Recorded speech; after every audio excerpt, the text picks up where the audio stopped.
Hello everyone. In this video, we're going to be taking a look at an article from The Atlantic. Now this was published on February 28th.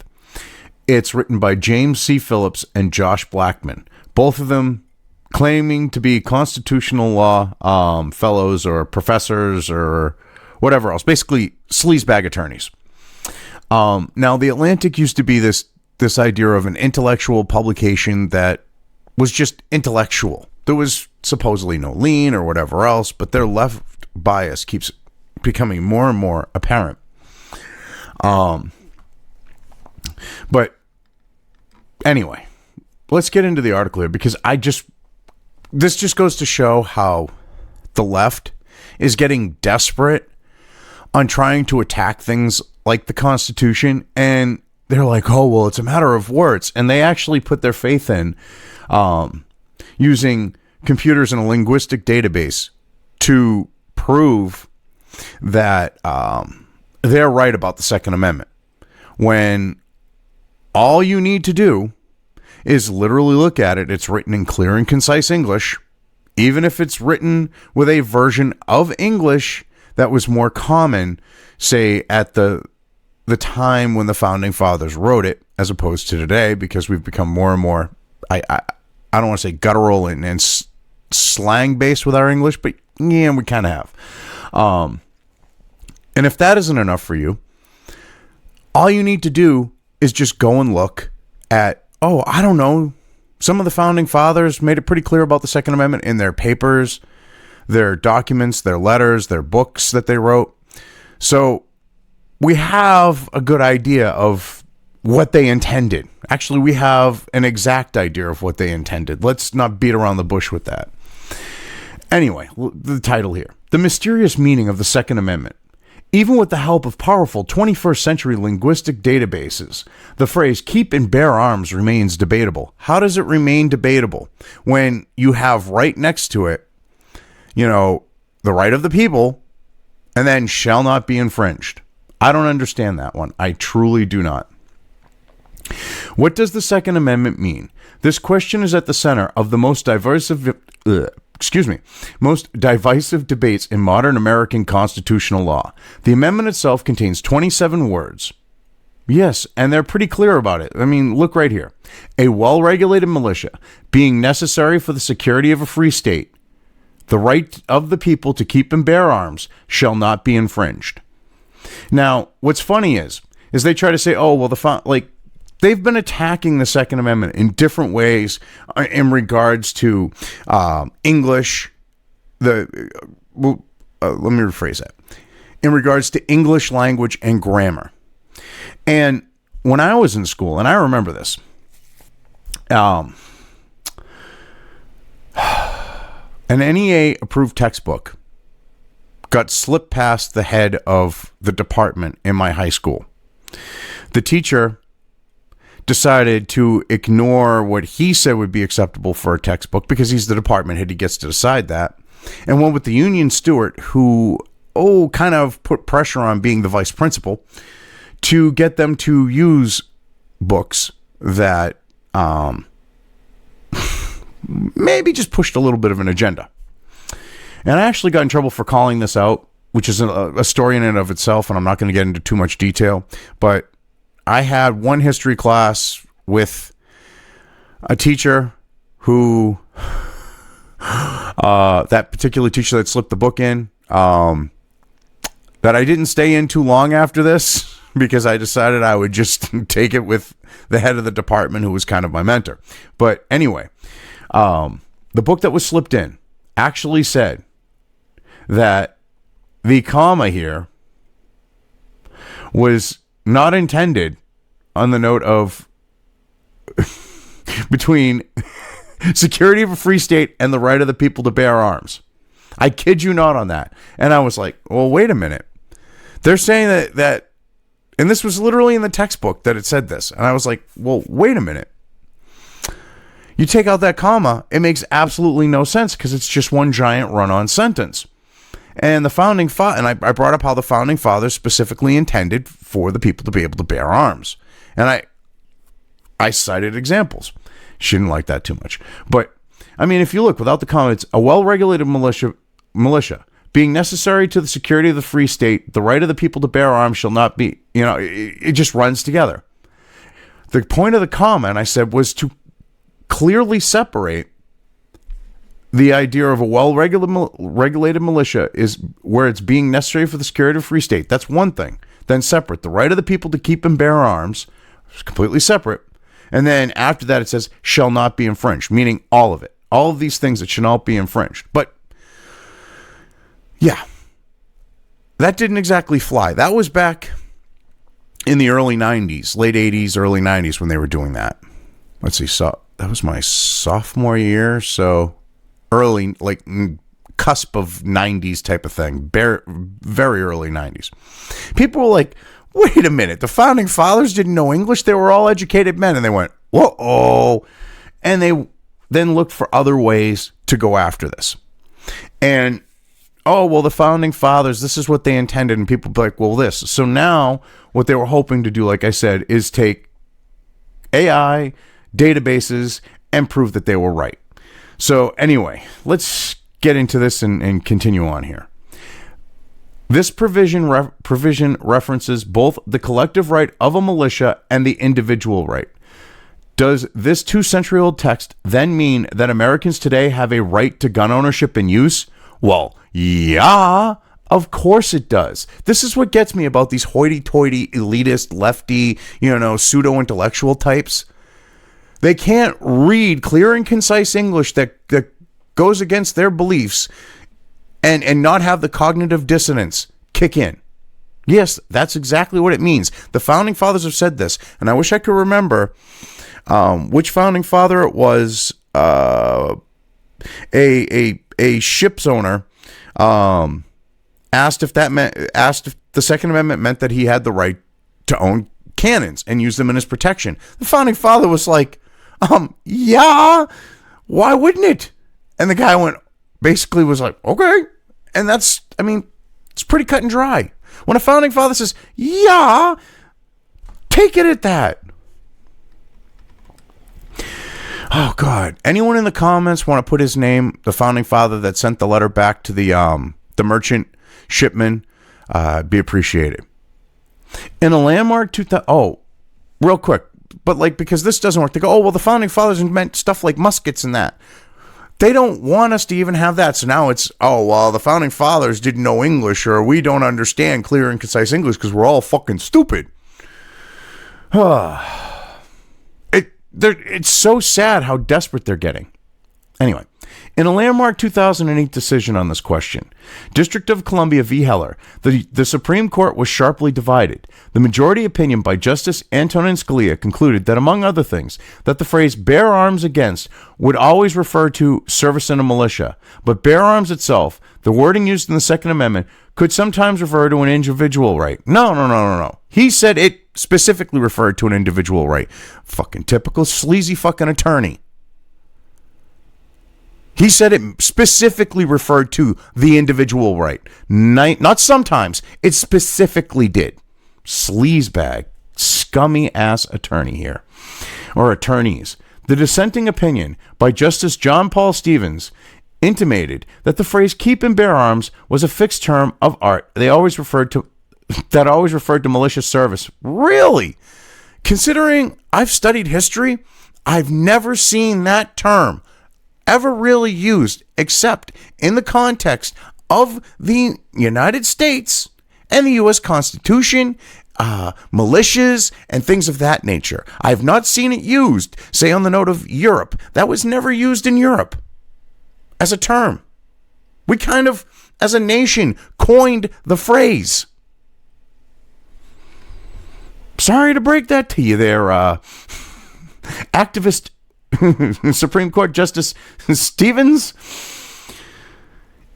In the 12 years since the decision, scholars have gained access to a new research tool that some hope can settle this debate, corpus linguistics, which is complete bullshit. You literally have the founding fathers, again, in their letters, their documents, their papers, their books, multiple founding fathers saying, hey, the right to bear arms is the intent for the citizenry to possess and use and own and have firearms for not only their protection, but also to defend against a tyrannical state. They said this. And they want to go, well, there's a question. What question is there? The people who wrote the damn thing have chimed in and said what was what. Deal with it. But they don't want to. They really don't want to deal with the facts and face them. This tool allows researchers to search millions of documents to see how words were used during the founding era and could help courts determine how the Constitution was understood at that time, what is known as original public meaning. Or how about you actually go and look at what the Founding Fathers wrote about the Constitution beyond the Second Amendment in their letters, their papers, their documents, their books, and so on and so forth. That would solve the problem. You'd be getting the answer right from the horse's mouth. But then you couldn't interpret it how you think. Because, see, the idea of this is they want to actually use this software, I think, to try to slant and bias things towards their ideological belief. It's like the idea of almighty Google and their bias and their algorithms. You don't think the same type of bias is going to work into the algorithms for this? Bullshit. Of course it is. I know it, you know it, yet they think they're going to be able to sell this bullshit and have us accept it. Oh, well, according to this computer program, what the Founding Fathers intended was this. But here's an example of a Founding Father saying what they actually intended. Oh, just ignore that. That's nothing over there. That's what they want to do with this. It's ridiculous. Corpus linguistics, like any tool, is more useful in some cases than in others. I really don't think it's going to be useful here, considering you have firsthand fucking knowledge from the Founding Fathers themselves when they wrote about it. What their intentions were, what their intent was. Ooh, maybe you should look at that. Solve the problem. The Second Amendment in particular poses distinct problems for data searches because it has multiple clauses layered in complicated grammatical structure. Wow. Let's go back up here because I want to see what they're talking about. What they consider, what was it? Multiple clauses layered in complicated grammatical structure. Multiple clauses. So literally, a well-regulated militia stating one thing that's a fact, stating about a well-regulated militia. We're first talking about that. Being necessary for the security of a free state. Okay. A well-regulated militia is necessary to the security of a free state. One thing right there. The right of the people to keep and bear arms. Okay, the right of the people and a militia to protect the security of a free state shall not be infringed. Pretty clear and freaking concise. Yet, they want to say that it's, what was the complicated grammatical structure? We have, let's see, how many commas in this complicated grammatical structure? We have 3 commas. 3 fucking commas these days, okay, falls under complicated grammatical structure. Jesus Christ, how stupid we've become. If that is the case. Holy shit, we must be morons now. Well, we've become pretty stupid as a society. But anyway, moving on. With that in mind, in mid-2018, we searched large collections of language from around the time of the founding and published our tentative findings on the Harvard Law Review's blog. We used 2 databases, the Corpus of Founding Era American English COFIA. Maybe that was what COFIA was supposed to be, which contains about 140 million words of text from various American documents published from 1760 to 1799, and the Corpus of Early Modern English, COME, which covers British English from 1475 to 1800 and includes more than 1 billion words of text. Now, this is what's funny. Okay. Does the American one, COFIA, or whatever you want to call it, does it have any of the actual letters, papers, and documents of the Founding Fathers in it? Probably not. Even though they're considered American documents. But you see, if they added these in, then they wouldn't get the result that they wanted. I'm sure they're cherry picking their data. Because, very important documentation would be the letters, the papers, the books, and other documents that the Founding Fathers wrote. Are they added to that? I'm guessing no, like I said. Excuse me. So, let's move on. We have now expanded that initial research to consider how other aspects of the Second Amendment were understood at the time of the framing. Our findings show that both Scalia and Stevens appear to have been wrong with respect to at least one of their linguistic claims in the Heller decision. Oh no! You have two sleazebag attorneys claiming that the Supreme Court was wrong. I'm glad, looking at this, they really didn't get the result they wanted. They probably would have been jumping and declaring it from the rooftops and shit like that. And I love that there's stupid bullshit here to this. In 2008, technology was in a very different place. The iPhone was less than a year old. The format war between Blu-ray and HD DVD drew to a close, and Twitter celebrated its second anniversary.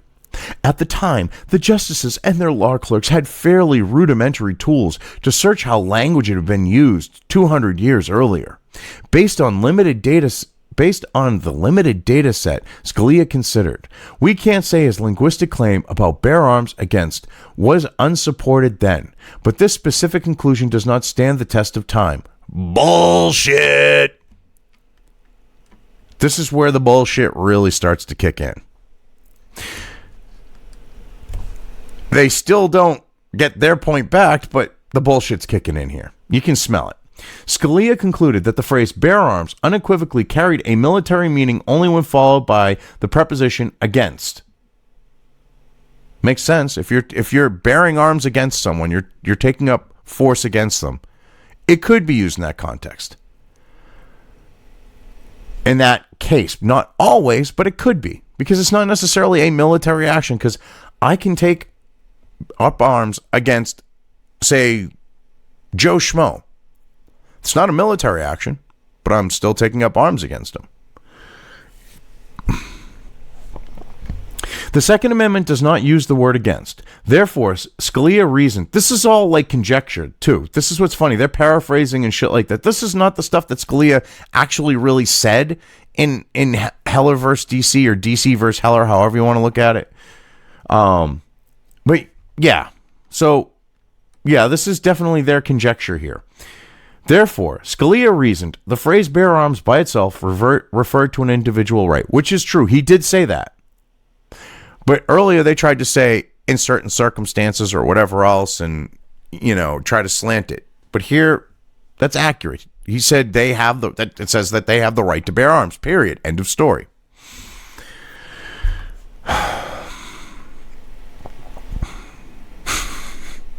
To test this claim, we combed through COFIA for a specific pattern, locating documents in which bear and arms and their variants appear within 6 words of each other.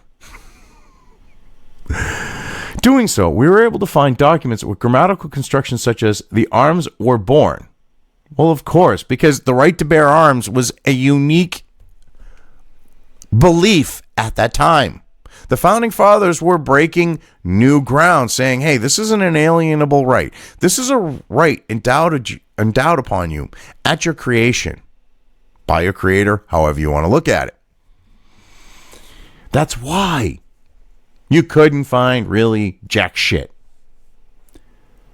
In roughly 90% of our data set, the phrase bear arms had a militia-related meaning. Yeah, bullshit. Where's the proof? Which strongly implies that bear arms was generally used to refer to collective military activity, not individual use.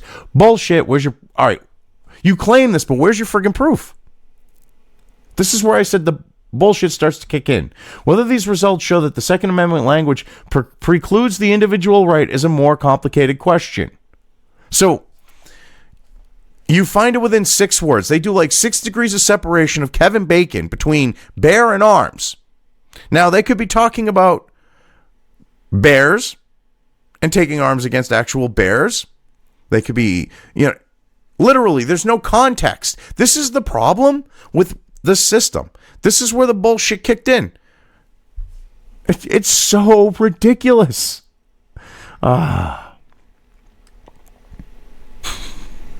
It's not a complicated question when it says the right of the people to bear arms. That's pretty clear. But it's a complicated question. What is this guy? Tim Pool? Is he like the law review, the fellow? If it's the fellow or if it's the professor, I don't care, either one. But are they like the fellow and law professor version of Tim Pool? It's complicated. Freaking attorneys, and they're going, it's complicated.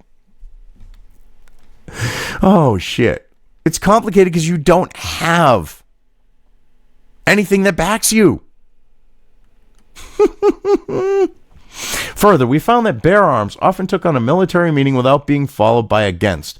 This is an interpretation. Where's your proof? Let's get some context. This is what gets me.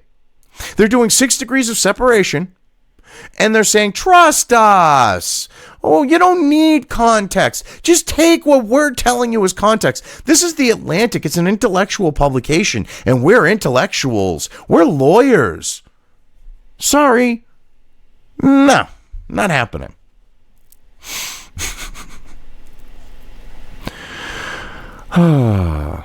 Thus, the word against was sufficient, but not necessary to give the phrase bear arms a militia-related meaning. Scalia was wrong on this particular claim. No, he just doesn't agree with your freaking point of view. He's got more of a clue, or I should say he had more of a clue than you two shitbricks. Aww.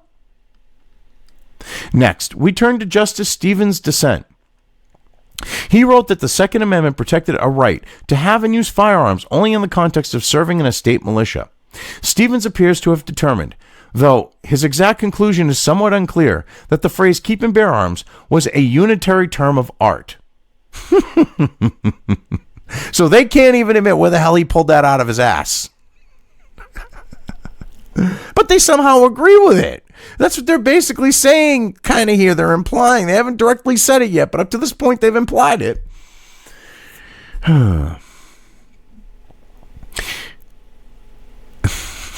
Such single linguistic units, called binomials or multinomials, are common in legal writing. Think of cease and desist or lock, stock, and barrel. As a result, Stevens concluded there was no need to consider whether keep arms had a different meaning than bear arms. Oh, linguistically, they literally mean 2 different things, but okay, let's jump through some friggin' mental, some hoops to make something mean something while doing some major mental gymnastics in the process.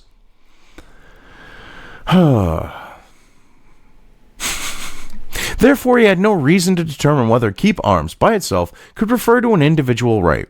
Of course it does. The right of the people. Meaning individuals. Holy shit. Was Stevens' linguistic intuition correct? No. The phrase keep and bear arms was a novel term. It does not appear anywhere in Comey, more than 1 billion words of British English stretching across 3 centuries. Well, of course not. As I've said, the idea of keep and bear arms was a unique perspective, a unique point of view, a unique concept that the founding fathers had. Of course, you're not going to find it in British fucking English as a term, as a phrase, or however you want to look at it. Holy shit. And these guys are attorneys. They should be riding the short bus wearing hockey helmets to the law firm or to where they teach. Or where they're a fellow in case of one. And prior to 1789, when the Second Amendment was introduced, the phrase was used only twice in Cofia. First in the 1780 Massachusetts Declaration of Rights, and then in a proposal for a constitutional amendment by the Virginia Ratifying Convention. Oh, really? So you only found it in 2 instances where it was specifically referenced. Interesting. In short, keep and bear arms was not a term of art with a fixed meaning. Indeed, the meaning of this phrase was quite unsettled then. It had barely been used in other governmental documents. It was settled then. Holy shit, it was in the founding doctrine of the country. It was defined as pretty friggin' clear back then. They knew what it meant. If anyone had a question, they wrote to the founding fathers and got a fucking answer. Or the founding fathers wrote in a document of, whether it's a book or in their papers. They wrote about the Second Amendment and explained it. How do you have to make it so complicated? Oh, that's right. You need to do this to try to push this bullshit narrative and attack the Second Amendment. Okay. Makes a lot of sense on why you're doing what you're doing. But you think people are stupid.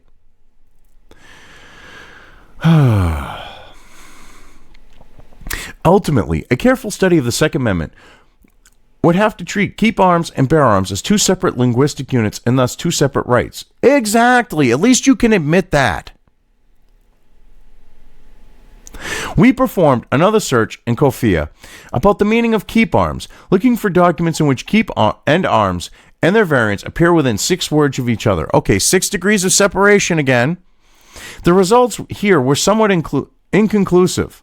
In about 40% of the hits, a person would keep arms for a collective military purpose. These documents support Justice Stevens' readings. And roughly 30% of the hits reference a person who keeps arms for individual uses. These documents support Justice Scalia's analysis. The remainder of the hits did not support either reading, which I find kind of funny. How are they weighting the results? We have no context of their bullshit. So, if you notice, everything is fucking being slanted towards the left's interpretation. Okay? 40% in the favor of Stevens, 30% in the favor of Scalia. But the actual documents, letters, papers, however you want to look at it, where the founding fathers have spoke about the Second Amendment, are crystal fucking clear. That it's about the individual right, and it's about the right of self-protection, and that includes against a tyrannical government. They've made that clear.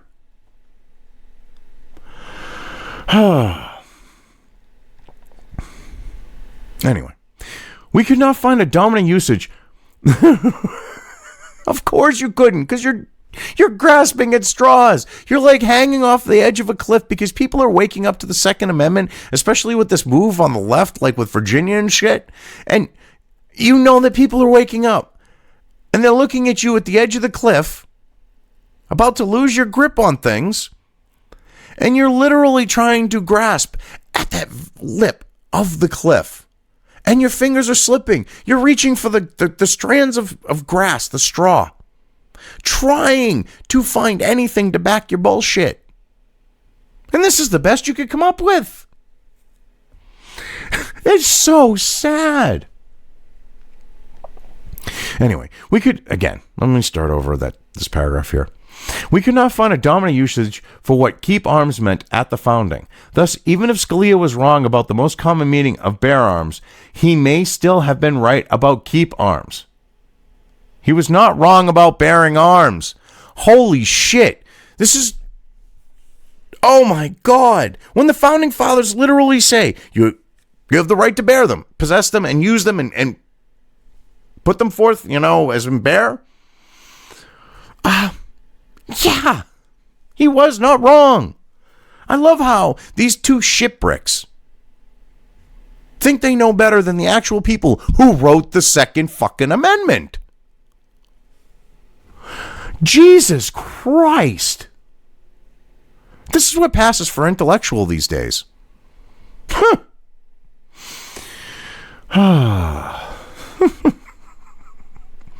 Based on our findings, an average citizen of the founding era would likely have understood the phrase keep arms to refer to possessing arms for both military and personal use. No shit. You put this at the end? Solve the fucking problem. You can't refute it.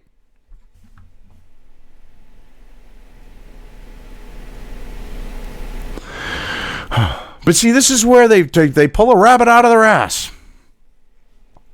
When they say, oh, you can't look at it in a vacuum. Oh, that's always their final desperate thing. When they literally, like, okay, they're like, okay, well, the people back then understood it as this. So, yeah, we wasted our fucking time. We're fucking idiots. Da-da-da-da-da. We didn't expect you to read this far. We're shipwreck morons who thought we could actually con y'all because you wouldn't read this far. This is where they try to pull the rabbit out of their ass. Finally, it's not enough to consider keep and bear arms in a vacuum. Yes, it is. If the people back then understood it as that, if the founding fathers understood it as that, okay, and they wrote it a specific way so that it would be seen, interpreted, and understood as that, that's cut and fucking dry. There's no need to look at it any which way except that, which means it's in a vacuum. You deal with that. The Second Amendment's operative clause refers to the right of the people. Yeah. This is where they're going to try to attack it now out of desperation. We conducted another search in COFIA for documents that referenced arms in the context of rights. About 40% of the results had a militia sense, about 25% used an individual sense, and about 30% referred to both militia and individual use. The remainder were ambiguous. See, I want to know their exact fucking standards for this. Because, oh, well, this is ambiguous, and this goes in this way, and this goes this way. If you look, it's like, come on now. They're like, well, 40% had a militia sense. Really? So conveniently, that way, there's 25% for Scalia's side, the pro-Second Amendment types. But yet you have a 30% for both, which, if you want to get technical, means that it's actually in the favor of the individual right. But that's where they separated this. Because it would have been real easy to say, well, 25% used an individual sense. Or said 25, whatever percentage, referred to the individual right of possessing arms, keeping and bearing arms. Because they had to separate that out, or otherwise you wouldn't have that 40% to 25% bullshit. Because it would have just been easier to say, like I just said, hey, 55% covers the individual right. You don't need to know that it covered both. On those 30%, they just did this to separate it out, to pad their fucking numbers, being sleazy, scummy pieces of shit attorneys.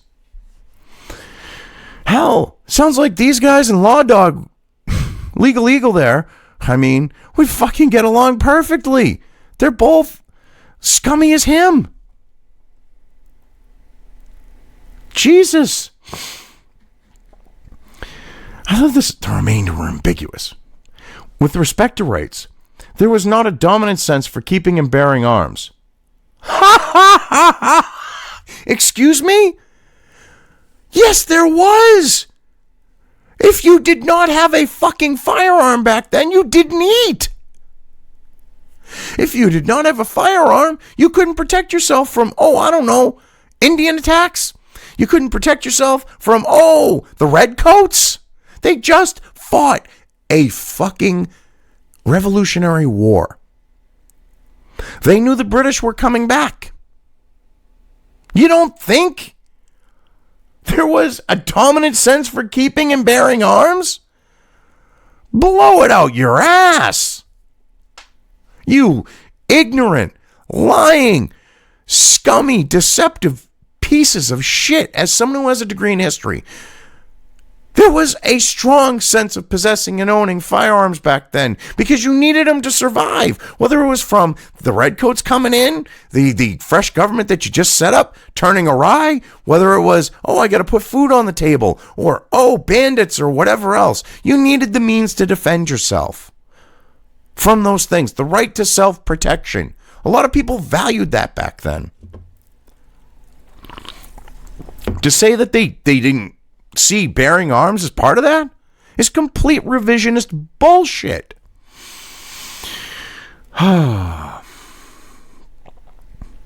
Here, too, an ordinary citizen at the time of the founding likely would have understood that the phrase arms, in the context of rights, referred to both militia-based and individual rights. Yes, but here you are. You keep throwing these numbers in, trying to say, well, this favors our stuff, but you then have to admit that individual rights were covered in this. The historical, your bullshit, friggin' AI search could not back you. You're having to admit that. How does it feel? But yet you're still trying to sound like you actually proved something.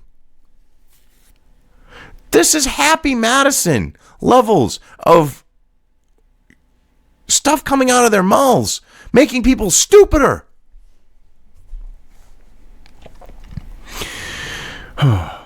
Based on these findings, we are more convinced by Scalia's majority opinion than Stevens' dissent. I'm surprised they admit that. I mean, look, we're almost at the end of the article. They don't expect the lefties who read The Atlantic to read this far. Now, do they? I love this. Stevens' dissent. Even though they both made errors in their analysis. No, Scalia did not make an error in his analysis. You just wanted to nitpick. Oh, excuse me. Hoping that you would gain more ground in trying to prove he was wrong. Furthermore, linguistic analysis formed only a small part of Scalia's originalist opus, and the bulk of that historical analysis, based on the history of common law right to own firearms to a firearm, is undisturbed by our new findings. We hope to publish this research, which also looked at other phrases in the Second Amendment, such as the right of the people, in an academic journal. Well, of course they looked at that, because they want to attack everything. This is what gets me, is they wait till the end of the article to admit that, yes, the Second Amendment, people's interpretations of it are right, the left is wrong. They literally put this at the end to hide it from most people who are not going to go through. And here you are, you've gone through with me a little over 37 minutes to this point if you made it this far. It goes to show how sleazy and dishonest they are. It really does. And they're scared because you've got the New York case coming up. That's what this is kind of about. But they kind of tack it in at the end. Anyway, in the next few months, the Supreme Court will decide a Second Amendment case from New York. More likely than not, the justices will dismiss the case as moot, as the local government has already repealed the law at issue. No, they haven't. There's still a lot of questions. It was an end run to get out of being heard by the Supreme Court, which was sleazy. They basically changed some little bullshit in it that still leaves the underlying problem in the law, because if you stop to take a piss, you're technically in violation of the law, but they're like, well, we're not going to enforce that. So if I stop to get coffee, you're going to go after me for that? Oh, we're not going to enforce that. Well, then let's clearly delineate that in the law. What they did is they just slightly changed the wording, hoping that they would get past the court's scrutiny. Okay? And then they were just going to do the same exact shit they were originally planning, which was use the law to go after law-abiding, constitutionally guaranteed, inalienable right of bearing arms with law-abiding citizens. So what does that tell you? So it's just going to be dismissed. I don't think it is. We'll see, though. But should the justices want to settle the question of the Second Amendment more finally, now or in the future, they'll find that corpus linguistics by itself cannot definitively resolve whether Heller was right. Neither Scalia nor Stevens' errors provide the gotcha moment that people on both sides of the Second Amendment debate had hoped for. Actually, yes, they do, because you won't show your methodology. You won't show how you came to these conclusions, how this information was ranked, how it was chosen and put into specific categories. So everything's under scrutiny here, buddy. So even though you're trying to say it won't help, you still tried to use it to push a fucking narrative. Well, this percentage of stuff said this, which benefits our side of the gun grabbing side. You dishonestly split up. Specifically, just for the fact of strictly private use from militia and private use. So that you could show, the side against Scalia, it has more percentage in its favor. You're a scumbag, both of you. Or you're scumbags, plural. But you know what I mean, people.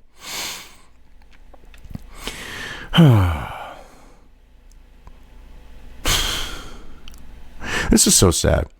Yet we remain optimistic. The future of this data tool. We remain optimistic about the future of this data tool. I'm not. It's going to be slanted and used to push a fucking agenda in a heartbeat. Once they get it, quote unquote, credibility, that's what's going to happen. For certain originalist case, corpus linguistics can provide powerful insight into how the founding generation understood a word or phrase in the Constitution. Or, again, you could just go right to the source, go to the horse's mouth, and look what the founding fathers wrote in regards to different aspects of the Constitution. Would really save you all this time, effort, and energy with your little linguistic AI program bullshit. Just saying. I mean, they made it pretty clear in what they wrote. But, that would be too easy. Wouldn't it?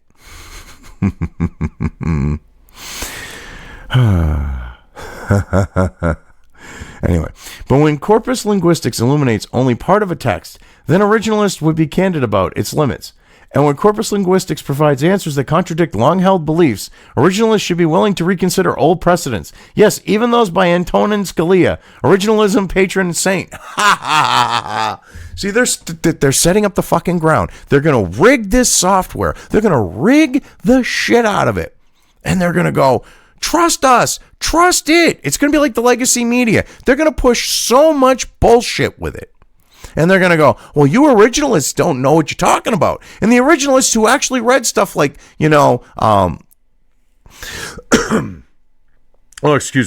Federalist Papers, read the different letters and books from the founding fathers and have an understanding of what they intended, because they specifically said in these mediums what they intended. They're just going to have to accept that they're wrong.